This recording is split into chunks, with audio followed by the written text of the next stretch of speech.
na me no no che me say okay daddy nti offer me say me brako for you dia and I'm che ni say okay ma say na ye kan nkomo no about kwan ya me pese minjai me nema bebre na me no che me say ahwene na da me sisi no ma me yi but me she na me fambra and I'm say okay nti me drew ko for you dia no ana obefa me was station ana ye coffee. It was around 6:37 p.m. Nti e coffee no ana ka chem so ade asa na de aye de obebo mpa ya mami na anopa mesim na mabafi ana me say okay no problem. Nti ye do dan ni mu no ka se o me yi me ho na me she trousers ana top but not trousers no down ni white ana ka chem say we the ka problem ni nyina che osofu nti na no nim wakati suboya wo wo pese wo jai pachon etu she tra nti trousers na me share any top na me koe ti me dure no ka che me say me na me busante o ade nti na onim say me yi a ade nti na mama me yi an she bibi mu na anka me de abre no say no akwanche ni che say o pese me yi na me say okay no ti me I say me ni yi nsem hano na me yi me nika no ana ka che me say o minsan yi pants na mchen me yi pants ni said dey no see o oyo confirm no sofo wa ba ya o say me na me say okay fine nti me yi no ka chem say me yi top na mchen say top ne dey enka because na dey tie o say yi no pese oye dey no so be bo empire ma me o ba be deliver me deliverance and the deliverance no o say yi o and o yi utra no o say still and so hoye answer na eduru na okoji ahwene ne da wase no obetuma a deliveranya complete deliverance no this say we say den o pant kwe okay nti me yi no ana ka chere me say okay obebo empire ma me na m see you na ka chere me say me ntina ne couch no timiti ono I say oh ben me na me che ni say oh the oye ni dey I say me ni njeun ti say o hwe no ntumi mbo mpa na ma me dia o ma me nko because me metimi a return from Koforidia back to the house no see oh ma me nyesa but onye na adwin say oni me beye bibi na am say okay nti obo mpa na ma me we no obo mpa say uyi pant no so me pant no na obrezi aso eno de mama na yi o ka chere me say me yi but me ka chere ne say da bi eti no fere osoro momo sen wasesa bi say me ka chere ne say ahwene ne da ma say ahwene ni me so okay nti no say o ka say me yi top ne dia yeah na meaning say ope bibi foforo na aye nti me ka sa chere no ka chere me say de nya hwe nti obebo mpa na ma me ana tu yi ho nyina e ma ne ka only your brazia no okay uyi gu baby uyi ni nyina mi o ma mi di gu form nti na egu baby na so te baby me pa cha no ma metina ne couch ni mu okay nti obo mpa ni we no ka chere me say mi yi ahwene no ma no na mi yi ma na obekọ akohye no na me say okay na mi yi ahwene no ma no nti ona me chere ni say de aya na de mi ntumi ne ndadan ba ko mu because na de asa pachan na obo besen time me drew ho no de na was around 6:37 p.m.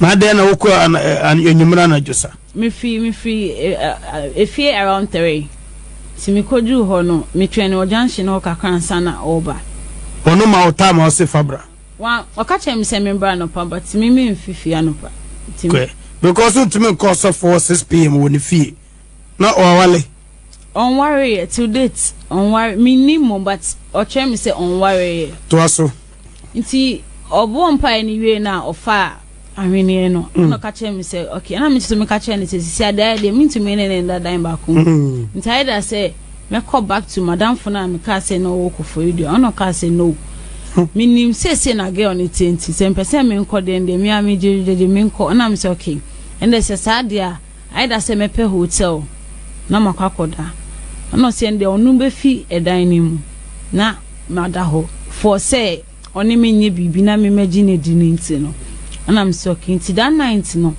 okoye but osaba around 12 something obai na mada around 12 something no benya na me na oni me bonko mo no ka che me say na erade ya che ne say me na obeware me hey nti yes dini e yusiri sano nti abrabo na me boni ni me na nyame ye me amane say ombra mabrabo mu na ombe sesame ne ade na mche ne se wo se sana nyame sie de a ende nyame so nyi nkyere me good ansana maginatum anya sa de a mintumi ngine before that no say ahwani ani nti na wokoye me pacho so wo pese sabi ujai adwaman ne eduro na wakoje no afetete wo pese do huma Yesu eto oyo sofo wo katere no se obeboa wo eto final wo bo naked no yi ahwani no manana so no no yi mi yi ma no ojiye me pacho ana ka kire me se obehye no pacho Obompaye ma me but the odi ahwani ne ye de ti de minim ndira ahwani no eda ho won ho eno de mintumi nche hu se no wo hye eno so me hu ba o ma mi yi ma no ya ahwani no oji ahwani no ode ne sa to so bompaye ma obompaye ma me okay otihwe pacho da ko nti ewe no be ka chem se nyame yi anche no na me ka chem se nyame so yi anche me de a mintumi mpene so ma no na yi intano pa no na mche ne se me ba fe no se okay nti o ma me TNT na me di free ho bae nti me bedu ye no for some time na ofre me busa ma se bompa ye ma me ne me ma me nia ti e wo ho na papa we afre me o start frame me a first thing is about threatening me makacho se nyame eyi wa ma me ana me pe ana wo mpe me ana se wan hwe ya ubewu oye ya kacho me say at the age of 27 man hwe ya mewu I said odi ehu bi hwe me mu na me kire ne say we Yesu Christo dimu you break it in the name of Jesus. Amen. We break it in the name of Jesus. Bible says sanu tree bia ya tretia wo asede ani telewani se wa ya den wa papa sanu tree ye anu bia na no aka bibia to so say ye no kwese tumi we kire say ya no ara kwa no ye domisa anu no we Yesu dinum ka amen ko nti oye na me ka chense se sade a I say o threaten me nti no me block no si o me pa menye de me but ono de nyame aka na waka no nti final ti me blocking for some time na me ni number na later I think say me joining sorry bi nti me joining na me eno nti na me nkwa sorry nti me joining sorry ti me joining sorry ni mo man sheda nche ana ye de me ka kwa for ti me wo kwa ni mo last year November December ni mo and so I think so for some months na me nko sorry nti so for ne frame so ade nti na me so because of the me nti no me pamade nti no amama e busy kakra ana me tefo na hwefo mu nti se se opamade we jai de wo ye nyina na opamade wo ha pa no ho a me nadao enti wo opesa opam wo ade pa no fabra me bible pam ma de wo kenye history we jai amen ko nti me kache na mchense o time a ombeka say enko for years I was near Saturdays nti me say be a Saturday menya kwan akono obeko na say omunye serious na me say sade a me so me to me waste me time embet na choristers for nye serious na time ni be so say obeko fe na ye be ma wire years I was there nti sade there me chance o kwa ni mu because I say it waste me time any ejuma na meye no na so for ne me be kasa nti one time me wo fe ana I think say na me short sneaker me ye ejuma tape measure kwegu me around 8 something ana so for ne chatting me so baba bi wo ye area ni mo ho so for ben foforo no new one no ewo ye area no mo oho no be unity nti no obeba be unity no be unity wi a opese o hu me na me chance okay ba me ye ejuma nti no ebia me nche e wa bonti no ka chem say okay wate nti around 9 no na girl be gina Saturday that was Saturday it was Saturday na damis ko fodi asafo no ji wa hwene ndia na blocking for some time anto no be sa ba ne so yo nti later no around 9 something no me client ne by say Sunday morning no beji atade ne dia kwa sorry no point no enyumre no betina me nchen se ne me ye wie na ode atade na ko nti owo ho na so for no frame so we unity na wie nti no oba fiti barbering shop eba me fie no enwa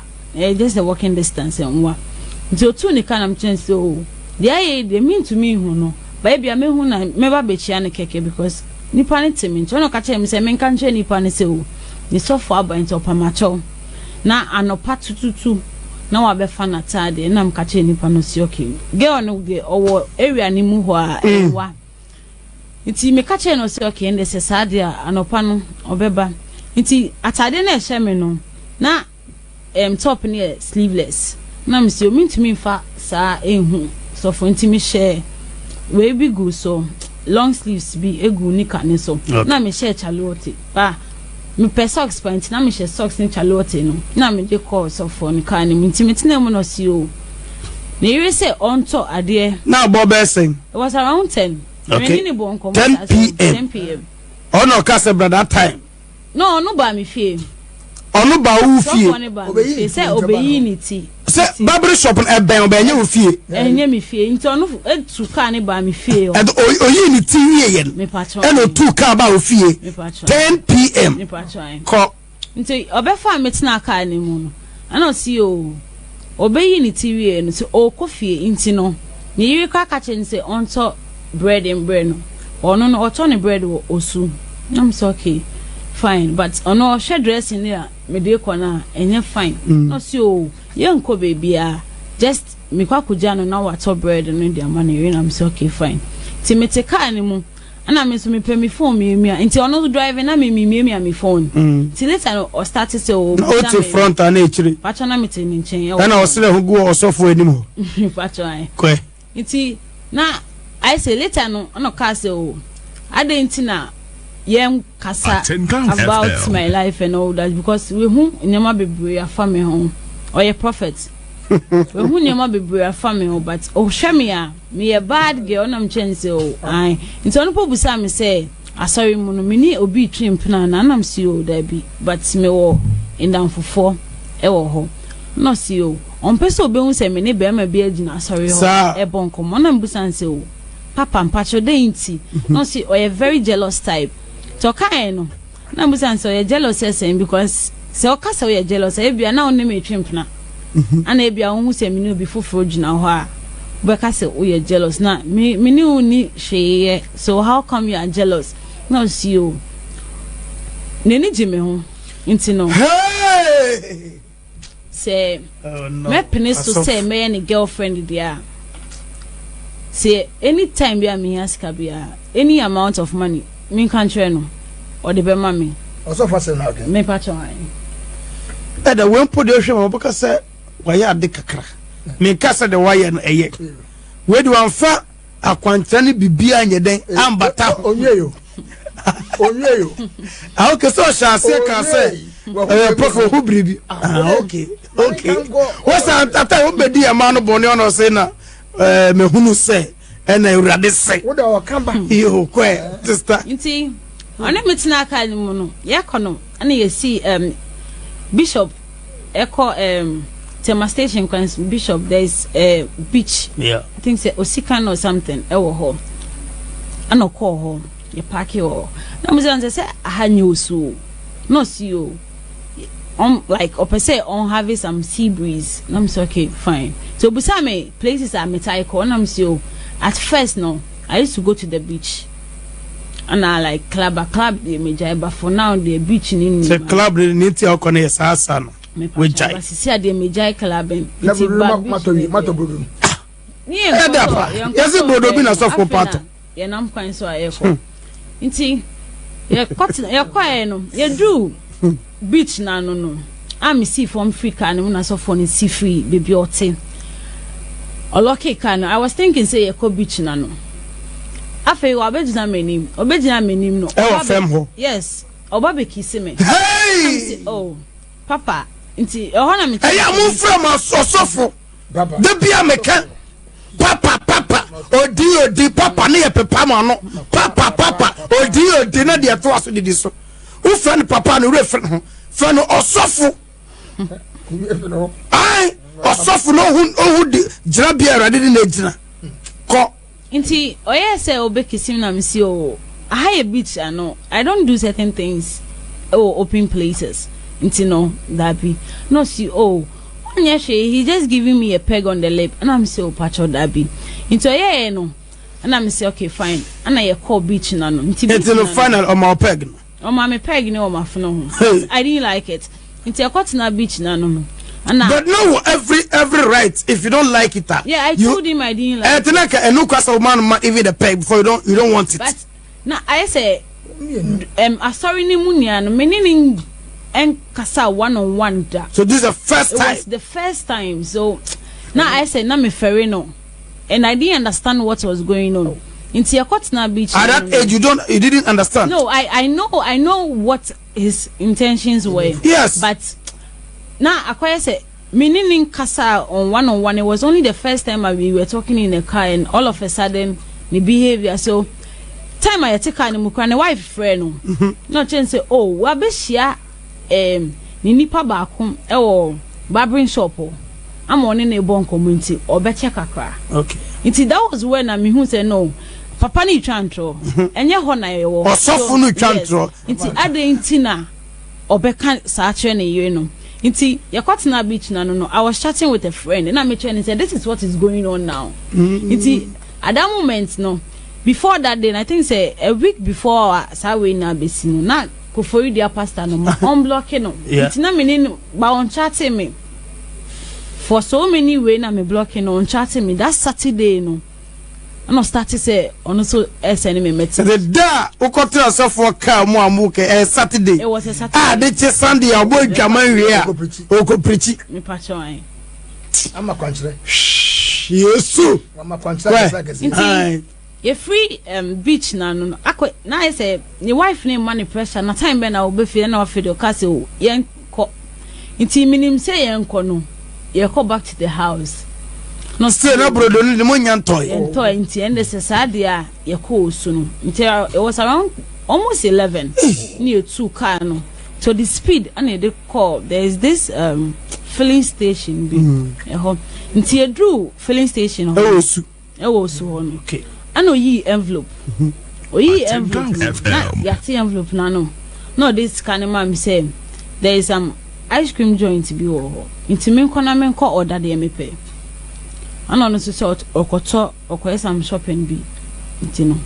me nko na ono so nko nti me ko e no say me so me hu sika nti no odi envelope ne ma me na instead say bia ice cream no me nto ba ko na me koto kese mienu say me nim say e mienu o ka ne muti no me to mienu nti balance na kai no me betina aka no na me say o papa mpacho nsi say no see o eye media nti me mfa ice cream no so ni na eye media na me say oh ana me ka o mitirim say na papa we amama bo e ka hu say because ice cream ya me to metumi kwa de saska no aye bibi nti me te ka ni mu me madwin wo ice cream na ye di ne so because minim say ye bafi it was around 11 something minim say ye bafi the ice cream na midi no 11 p.m. na ye kayo anajo no he says papa no like from there no we drive through I don't know but it was just recently ana obo baby a ye koye no so because me na madwin ni ho nti me hu baby a me won say ya party wo hotel bi ani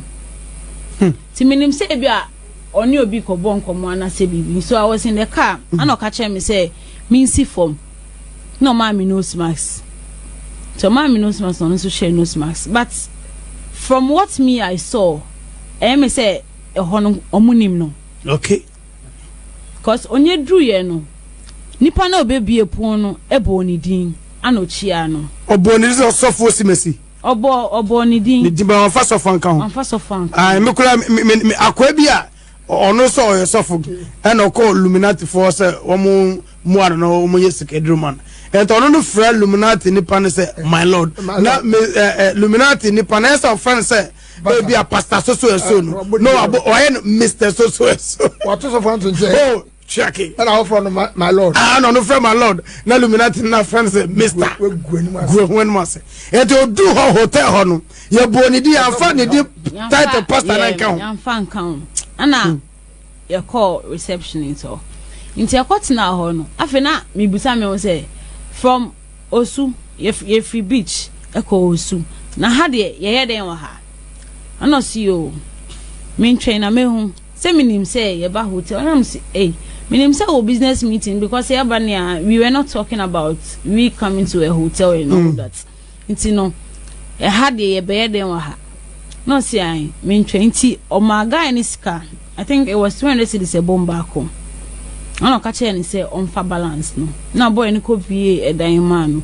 To be a dying man, maybe not met you because not mean him say me no name me rather anymore. I not say meet you hoye day. Me sorry na me dinner chinam say eh. So okoye meeting now. I don't think I need to be there.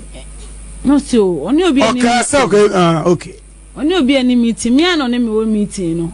Wow. Where your head pastor and church member meeting. Chorister meeting. Yeah. New convert. New convert. Hey, you run inside no na boy no. Ejaye ho. Ti boy ni jaye ho no. Ye wo ho na metina mpa no sina musan say o. Papa mpacho. I had it because we didn't agree on coming here. And I was telling you what I have been through. So we been here the mentias here. Who catch no obra na wo bonina. Wakofo dia pastor no catch no. Opese odi ubonit we break it ho. Or block no. New new pastor. This is the first time one in edu komo. What the catch no that I catch no say subaya na wo munia. Opese wo jaya sofo obi ake wo nakedness and it we jade abon no who catch no. It was in the car that night no na ebon komo.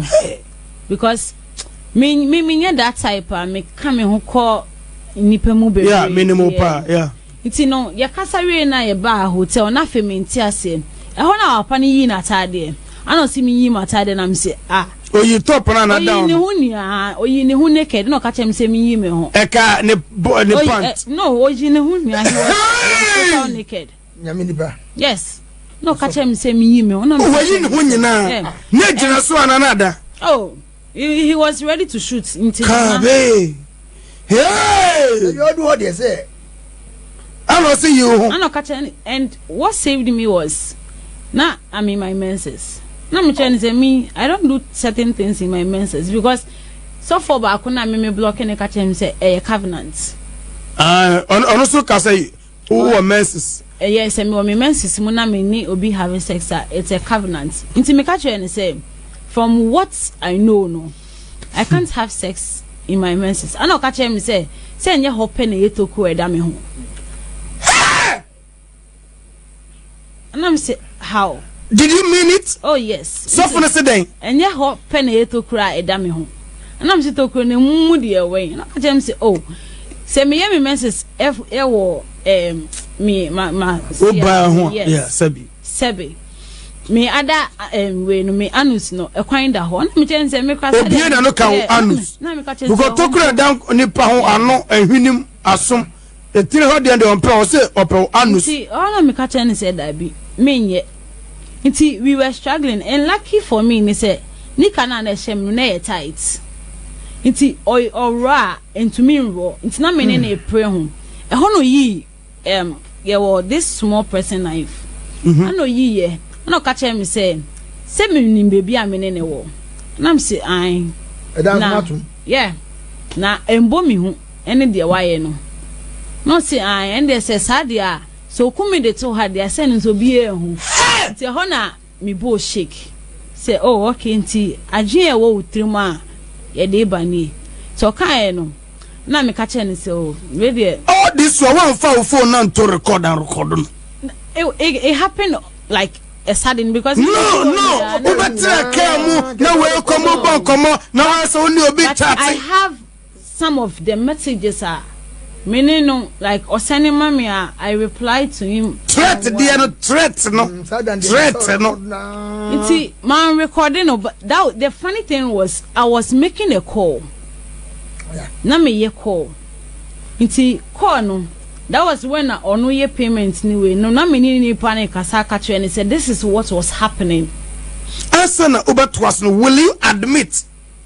Say even for you to follow your pastor to the hotel at 11 p.m. no?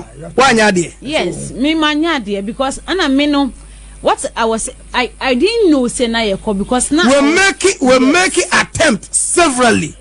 Ma we hunu meboa. Me patron. And we also pack your hotel anim. Me ye drew hotel nenim no na me pagya me tea. That was when I realized say ye wo hotel. Me na me nim see ye drew fie because now ice cream no sisi me so. And I miss me am phone. Into all driving in ya no. na me phone inti time I call ni mehu okay am say hono waka but na we yi ano because aya obrabi a wakom na we free ma woka et we okay etu krofofo but na me pese me bisa na me hwese am pose wasakra but we yi ano so you have admitted. So even for you to allow yourself to enter that hotel room no crap no work sounds no was why mistake very big mistake fantastic and my you wanna na mutie no also for making attempt e wo ka mu a won poa no a ni nyina no say hu petem and everything was clear you have no right so follow no for whatever meeting to that night ma mutie na ye mo no Over second, so I don't know.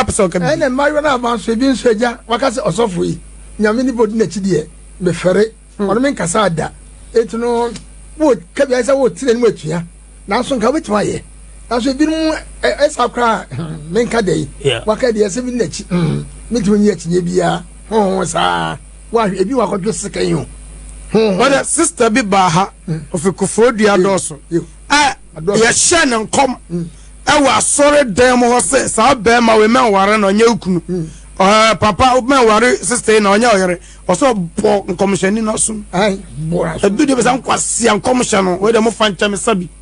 Boneniso, Momo, so for so no fuman, so still Penawa, Penamuji to some cowboy Jamandia, and the Momuka with the bonnet. I know ye, but near Woye, what bonasum? Oh, to me, your shame, why? Okay. Eti mba you na ba mo sha mbo boasum. Edi for na ba na person take advantage of mo. Asofo na ba na person take advantage of mo. Say bi obrabo ni bi mu. Na ba ka tell sofo say boa me.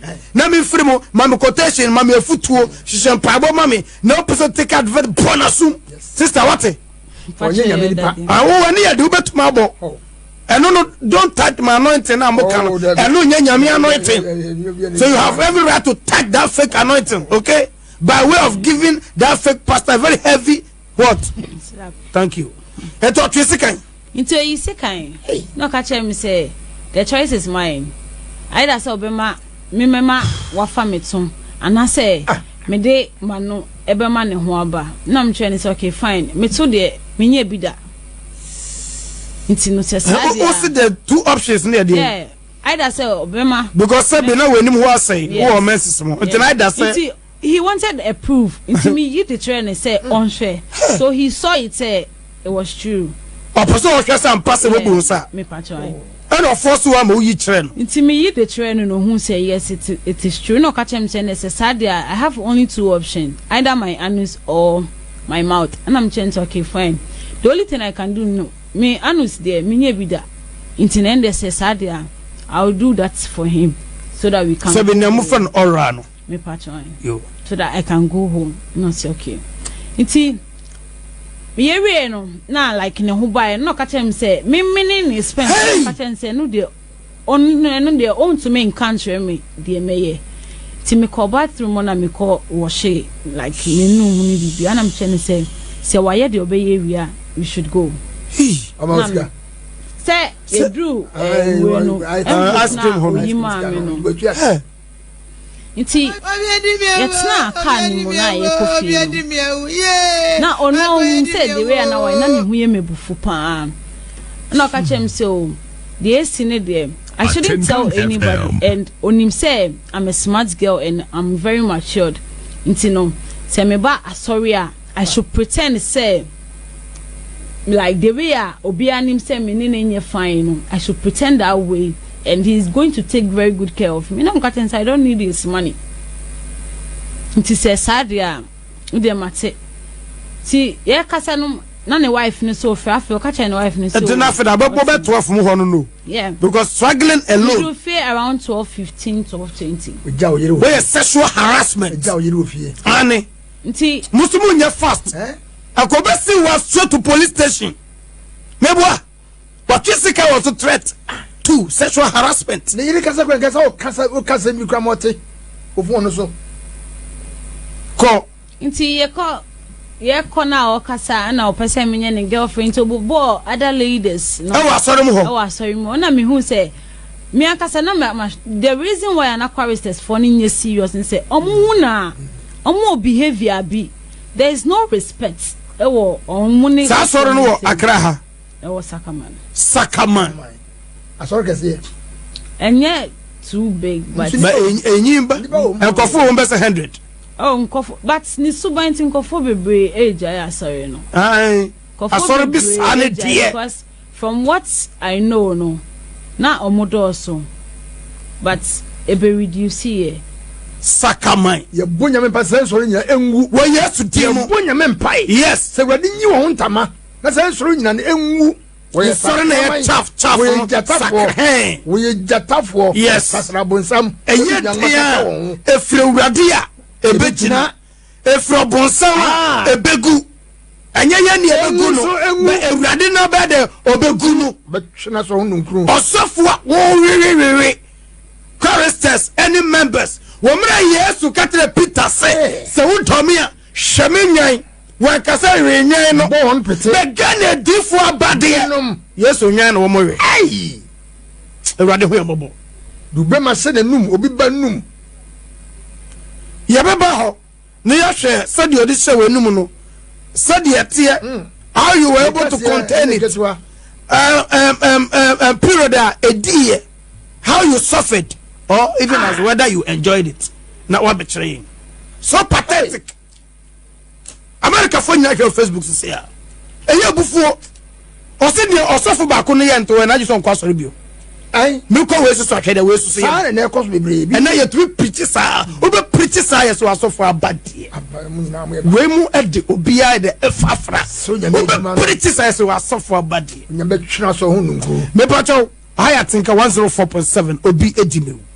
Say o story na o pesa woni ye nche na esua de fremu frɛ 0242 005372 0266 779791 and 0247 917893 ye twa ho na ya basese ya ba ye beto aso before then no new fat enemy come for ediamount.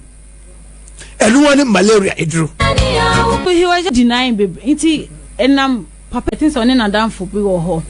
Na omuna say, "Hey, and they say until ben then I'm say, oh, the thing is, say me ka say me ko reporting it. There's no proof a say this is it. The only thing is say the messages one on one and the messages need too much say evidence because most of the time no it is calling and my phone back on it and will be approved because my phone back on my setting in a way that frame me automatically I record it the overcome but phone not saying into no papa ni denying baby into and papa be cinema me who sorry no and I may catch you and said this is what the man has done me kind no now one G&D but later no be GD because onunya problem no dey call asori ho ana nsem otete ye after onuni problem ana man GDSS nti o say o question sofo no na sofo ni deny say oni me call agreement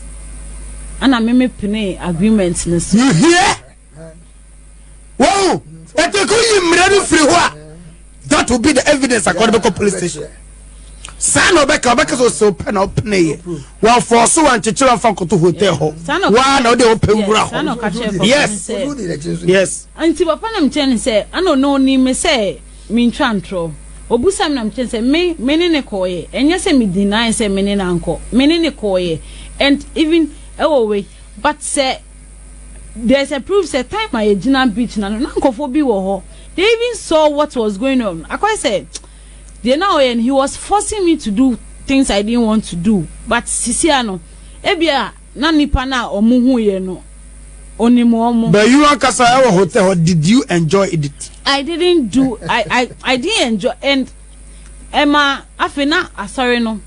I sat safe in Mukra because say ebia me fi so for baku we ho na maba we ho no.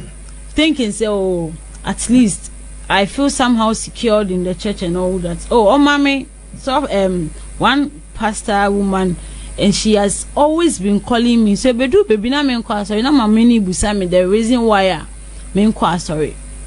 But till date, me to me and country and say this is. Hey, I'm okay.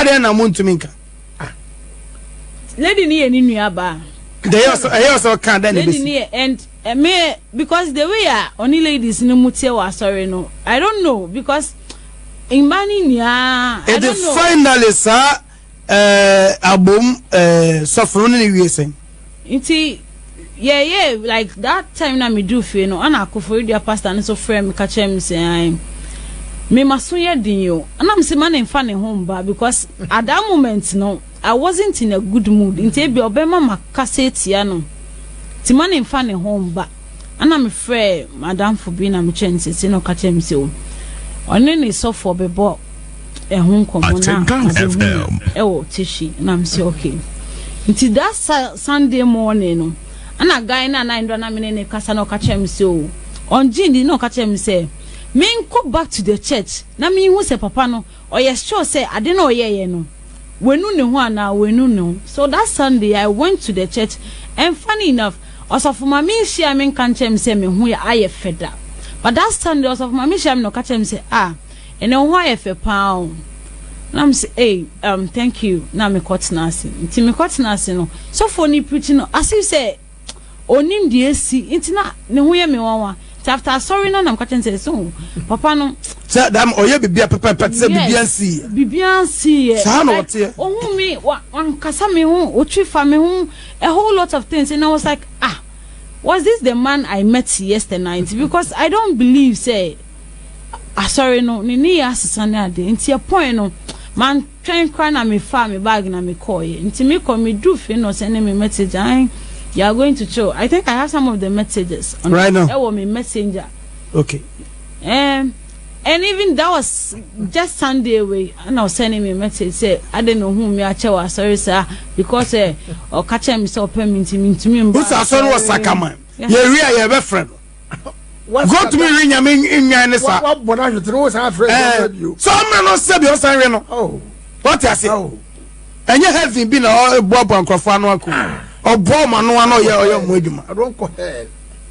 See, na Sunday after when I'm bedu fe no me na me say oh and there sisi ade na me ko beti ase asori no mejai me ko asori bi ti no metina fi ana ko for dia so for ne frame me say program bi baso ko for dia I think some 3 days convention I'm trying to on fan sorry remember you know and it's a sad and honestly started say or threatening me it was on my other iPhone and the messages in the baby sending me voice note and I'm so me sending in I'm trying say on kono kan che ni nyame ni say when yi ankyere me a message Bernard no say di ka che me say member convention na convention ni mu no nyame aka kire ni say on yi me nkyere say me na me ye ni mfempade and I'm say nonsense on kan che ni nyame ni say when you answer me there, man in frame me because my blocking for so many way and funny enough, me unblocking a week ago. It's I didn't expect him to even send me a message. I think okay, baby sir, or say once I won't nakedness in the can't say. Oh, baby sir, okay, baby sir, okay, I catch him say once I met me my assay my simun Ariniano, a dear man now so who dear. Naturally no me ene dia na mka say ndie oboa on kan che sa ne nyame ne say me se nyame na enyi ankyere me dia ende on kan che ne nyame say me asori kwa me jai nti convention on fa nti ho na me ka che madam for guy back na invite me call station say sisi anu me ma bre because asofo na o ma ba no omuni anka no kwe enyo mu nyina baby am fa no oyiwa said you can no no sanu ma ta ma bebre na be mabu baby e am fa no ko nti since then it was December since then man kwa sorry till guy invited me call na sorry I think it was 3 months ago na me call sorry once and I came to your place that was the second time bang and why you what is sorry pa push me because I was a typer me started sorry no every week be na me pom atade foforo e de kwa nti be ma me benya nipa na me pom nti e be ma sorry atade say na me obebre me sisa ni na de chenko for bebre because sorry there me kwakoye den to why waji say won kwa sorry bi sorry no dey see that the gospel truth at me because I don't know say nipa na me kone ho no if truly say ofinyame ho how would I know because the person I even trusted so at least menini nkasa da menini ni nkomo bi ma akoye say anka menina bon nkomo da ana esi ya metiase but it was that night na menini come assessment that same night this thing happened to me then there is no way I will trust anybody again. So for you, I come once. Mama, a human idea. And maybe some question about me. Say, who can correct? Be sincere and catch them. Why? Come on, human idea. I buy where we be farming some. I say, I told you become a friend now on fat. Yeah. Me friend on fat. That's how you're soft media. And who to make a sign on fat? Wejano. A woman. So to be channel because who here at the mill ready. Because I give you 23% and I'm sorry. Oba sorry at Baku. After I did tina me fra na won fa. Nothing can be as obeba. Now I say they are so funny dear. The same suffer. As of funny dear. Anna Omutu aside Omutu I've gotten another pastor also the same thing so almost 3 pastors and almost so ninya Captain pastor na hwe enti na yo se sofo bia san wote meboa enti hu hia se obekwa sorry hu hia because I was thinking say abontin su ni mpo na meka ma asem a chere na obetu me fompo a it will be better than going to church thinking say oh wafanyame and but entisa why and na ye de moji yesu moja pepasa adwene no if it entisa ene tiefo nyina dodo na so sa na tie obi a ye sa onkwasori bio ye wo nyankopon asore wo ene wo nyankopon asofo e wo ho ye wo bonsam ne azan nsore ene obonsam ne azan atrofo ene atrofo asofo e wo ho tu ni nyina wo wiase ukoto wo nsama dia wo mpe no ye de be ye bedu ewu but the few rade no udru ho a wo behu say aha ewurade wa what it no yifri wa adwene mo say de ade aye wo nti saa na sori bia ne saa na osofo bia te why who's asofo 3 kalaso anami ba ko ne de oye one like oye big pastor Ghana Ghana and Nigeria Ghana na odoko road in Suba we feel Kaswa road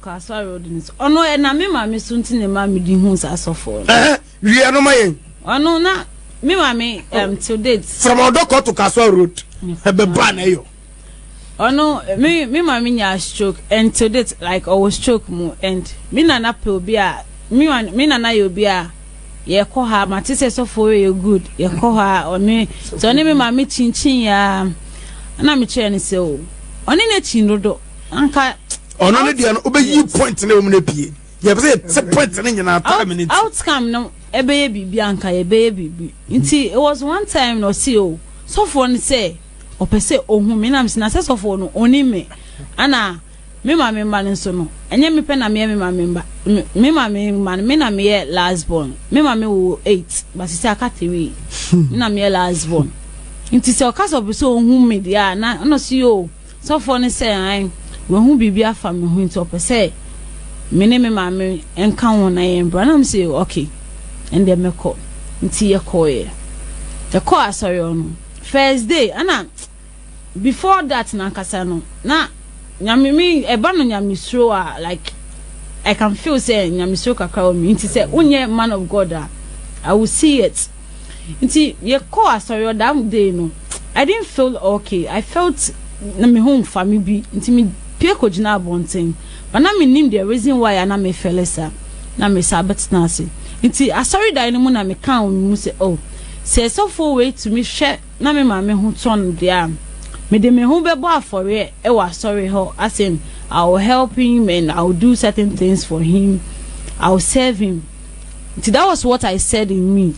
Said this is what I was going to do. See, after yeah, me mama obon pa ma me anyway. Me sum da e fa so for no na enye. It's me the practical way no time to not oya wedding. So for no say me some da fan that was in dream. But I didn't know say in reality no. Na bem. Okay. Iti in dream no or attack me or sami mama yare. But no knowing say yes or sani yare no.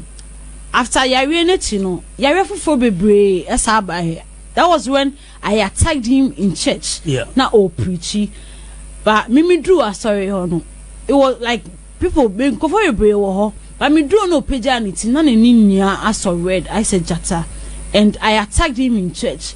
So he also attacked me. Obamidayemu. Ama. Until the next time na me name ma me call no. I saw you them on a sofa and catch him say me coffee. Na me say me coffee say my anything. Diana, what attacking no so attack. The next who come up pamo say coffee. I catch him say me coffee on peso be hu me nim na me mu ade. And I'm say obi a hu me da like. So that was when I also told him say so. It wasn't a dream. It was something that happened. That is why you are sacking me. No, I saw them. Oh, I saw them. Many power. Nah, it was a consultation. They are nani power. Oh, na me catch me na say, oh, mama yenfa dropping na yenfa me mama coffee because papa no jina ho no. Onye so for papa. No catch me say sadia meche. The odi beye me na mka chense on to me nyem hwe anko beye me bibi anka da yemu no ku me but say now no on to me nyem hwe there and the meaning said there's nothing he can do and me fa me ma me na me koye I don't know or friend me na na ma me na call back e ke kan sem bebre che me na na until later me ma me yare mu beye de na eja mo de ne call tam ikwa bia se ma me ko da e ka pena ka me ma me so I had to go back to the man of God and catch and say what I saw in man of God ben. Oh, Odoko. Okay. You're a man of God. A minute. Me call and I'm catching and say, on him say, why ye bibia for me, mammy, on jai, and yes, I dear, me spread no. Me bony demon ko for no catch him say, me coso, say, met like met nasia, I ye de me na, me coso, no catching say, Yamin kumia, on to me kumi. So, since then, na me catch me mama say, "I dear friend, sorry, me jai into ono so onjai because we chi almost as of work promo han na me mama we jai na what ono so jai ampa." I mean, we say mama ono kwa sorry because say why ready say obako and then I be catch your mommy. No, okay on air because what catch them on air. So why ready so do bako aso de ho ama Yesu. That in fact. And yes, I saw na wo kokeke. Be so do ho so ma Yesu. Are you ready for it? Yeah. It is then I be catch your mommy so. Me catch and say, well, me na me kan ma say de adwin sakra ba me. Na bua no unlocate a good church. No ko. And yes, I will be say koto. Yes sir. Because until date no ontumi sorry no ante. Ye be bon pe rade be chere tu. Why? Me facho ye. So jinyo ko pondi. Facho. Said the secret to me here. The wewu nan no kra no. Onyane ne frewufu. Enyo tiasefo a wote ho. Why? Okay. Ebreno. Ada sema ebreno. Awofo yen hwe. Sene awofo na wom na de nyinam no. Awofo antitim na de nyinam no. De edeko bai. Efenso Facebook chatting no. Enum so ewon se mebre. Even school so e ma no ewo no. Yema pabo entim won. Na ekuo bi ho dwendwendwen a. Ni nyinam a susuaso no ebinie. Onyame on kan ho. Ni ye mabun omo ho ban mai. Wonyi. Okay. I forgot my friend of course no abamos a friend na for every na enano Facebook phone message somebody up and just beketwa I see John Hagan I see good work okay Barozi Ghana more fire Pastor K thank you very much Piaga was a nice show okay and power Agobeto where Agobeto Simon Desire I have missed a lot okay Borenzo now say Ghana pastors God help us mama Fidelia Cancer say me here me dia to say one also share no wash from USA also from me ba ko pe US Assemblies of God me chia also for Christ what okay Kwaku Raymond God have mercy on us may God forgive us with our sons ye jaya and the bechen ye nyane egusudia Francis Nokpeta I say God bless you Pastor K you do all and you nyam kanya gopom I say some ladies do make some mistakes. How can you follow your pastor around 10 to 11 go out? Or that's what bros, it's a great show. Thank you to all I think FM workers. Okay, Priscilla on the way high, also high, and be why Brazil be as the wicked pastors. God will punish all of you. Okay, E.T. Mesa, hey, Bram, I am a mental one co. Oh, I saw tenny. Who call you mental one kakra? E.T. Mesa was shot better. Or family be a ma. Hey, and I make a okay. I say, Chris. A J, I say, very bad. Benjamin Esson, I say, oh, what a wicked pastor. Corbina, I say, you know, sorry. Okay, right? Okay. Patrick J. Backman, I say, so you have your messes and eating ice cream. Very bad, though. Okay, because actually, Solomon Mess, I say, I say, all those pastors are from devil.